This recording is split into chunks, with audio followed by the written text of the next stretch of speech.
Setelah kasus sabu dan korupsi, kini kasus Purno menjerat kader Demokrat. AHY semakin puyeng. Ya, kader Demokrat bisa dibilang kader partai yang paling bebal dibandingkan dengan kader partai yang lain. Kenapa demikian? Sebagai contoh, partai itu membomingkan slogan katakan tidak pada korupsi. Tetapi apa yang dilakukan oleh kadernya malah korupsi berjamaah. Bahkan ada yang sampai meninggal di saat masih berstatus sebagai napi koruptor, saking banyaknya kader Demokrat yang korupsi, yakni Sultan Batugana. Si Sultan ini awalnya menjabat sebagai ketua DPP Partai Demokrat. Dia disebut oleh KPK menerima gratifikasi terkait pembahasan APBNP di Kementerian ESDM. Kemudian yang lucu, jelas-jelas Partai Demokrat ini ditinggalkan oleh pemilihnya lantaran kadernya banyak yang korupsi. Dan AHY ingin jadi cawapres supaya bisa menyelamatkan partai dengan jalan mendapatkan kutil efek. Masih saja ada kadernya yang melakukan hal tercela itu, seperti yang dilakukan oleh ex-bupati Penajam Pasir Utara Abdul Ghafur Mas'ud, malah menerima suap terkait pengadaan barang dan jasa serta perizinan di Kabupaten PPU tahun 2021-2022. Tak pela ia pun disiduk oleh KPK. Mirisnya korupsi yang dilakukan oleh anak buah AHY itu juga melibatkan beberapa pejabat lain seperti PLT Sekda PPU Mulyadi, Kepala Dinas PPU Edi Hasmoro, Kepala Dinas Pendidikan PPU Jasman, dan ada juga Bendahara DPC Partai Demokrat Nur Afifah Balkis.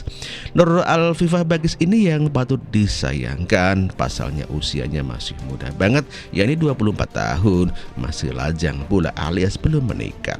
Sudah harus meringkuk di ruang tahanan, dia pun divonis 4 tahun 6 bulan penjara oleh Majelis Hakim Tipikor. Nggak kebayang kalau Nur Afifah keluar dari penjara nanti, apakah masih ada pria lajang yang mau sama dia atau tidak. Pasalnya kalau orang terutama perempuan sudah menyandung status sebagai ex-napi, namanya juga jelek. Jadi fix pada intinya ada dua kader Partai Demokrat yang diciduk KPK karena korupsi itu di PPU itu.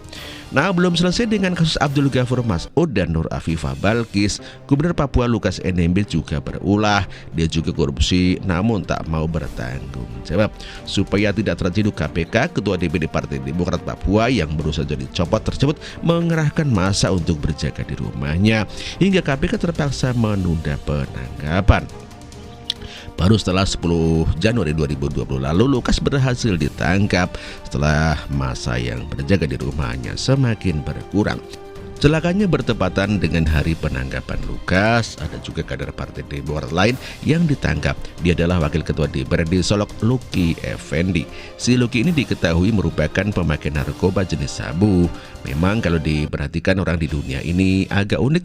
Ada yang berjuang mati-matian supaya terpilih menjadi gubernur dan bercita-cita membangun daerahnya, tidak terpilih. Ada yang sudah menjadi gubernur malah dia sia-siakan jabatannya dengan memperkaya diri sendiri. Ada yang berusaha berkali-kali supaya terpilih sebagai anggota DPRD, gagal. Namun ada juga orang yang sudah menjadi wakil ketua DPRD malah nyia-nyiakan jabatannya itu dengan mengkonsumsi narkoba. Semakin unik lagi ketika kedua orang yang menyia-nyiakan jabatan itu adalah kader Partai Demokrat. Belum selesai dengan kasus sabu dan korupsi, sekarang ada kader Demokrat yang bikin malu. Jadi baru-baru ini video porno Ketua DPRD PPU Samsudin Nur menjadi bahan perbincangan warganet. Pasalnya kader Partai Demokrat itu tidak terima videonya tersebar luas di dunia maya hingga Sahrudin melaporkan pelaku yang juga mantan teman kencannya ke polisi. Kasus ini memang sudah cukup lama dan terkesan ditutupi, meskipun pada akhirnya menjadi viral. Video tidak pantas itu mulai tersebar pada Juni 2022 silam. Di bulan yang sama Sahrudin melaporkan pelaku yang juga mahasiswi itu ke polisi. Baru pada September 2022 pelaku ditangkap. Agak lucu memang, pelapor kan adalah pemeran utama dalam video itu, tapi malah tidak diproses hukum. Kalau merujuk kasus Ariel sih, si Sahrudin ini sebenarnya layak ditetapkan sebagai tersangka karena meskipun tidak ada yang melaporkan, vokalis Noah itu masih dijadikan sebagai tersangka juga kok. Hingga pada Jumat 21 Januari kemarin anak buah AHY itu dilaporkan ke polisi terkait kasus pornografi. Ada-ada saja kelakuan kader Partai Demokrat yang muaranya berdampak kepada AHY juga, bikin kepala putra SBY itu semakin puyeng. Karena kader Demokrat tidak berkasus saja, sulit bagi PKS dan Nasdem menerima dia sebagai cawapres Anies. Harap maklum, politisi digoreng dadakan 35 ribuan, apalagi sekarang ada kader Demokrat yang terlibat kasus pornografi. Sudah harapan untuk menjadi RI 2. Demikian artikel ini ditulis oleh Ferry Badeli. Terima kasih.